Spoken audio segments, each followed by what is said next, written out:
भाद्रपदाचा महिना आला, आम्हा मुलींना आनंद झाला. पार्वती बोले शंकराला, चला ओ आपल्या माहेराला. माहेरी जाऊ टिपरे खेळू, प्रसाद घेऊ, घरी जाऊ बाई घरी जाऊ. आज आमच्या गुलाबाईला कितवावा दिवस, कितवावा दिवस. आज आमच्या गुलाबाईला तिसरावा दिवस, तिसरावा दिवस. तिसराव्या दिवशी बाळाला टोपी, मोत्याला झुमका, झोझोळे बाळा झोझोळे. आत्यावरच्या पाट्यावर धोबी धुणं धुतो बाई, धोबी धुणं धुतो. गुलाबाईच्या साडीला कोणता रंग देतो बाई, कोणता रंग देतो.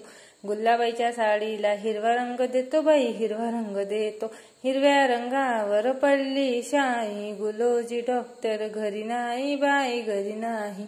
साबाई सू बेलाच्या झाडाखाली महादेवा तू, हिरव्या रंगीला हार गुंफिला, गुलाबाचे फूल माझ्या गुलाबाईला.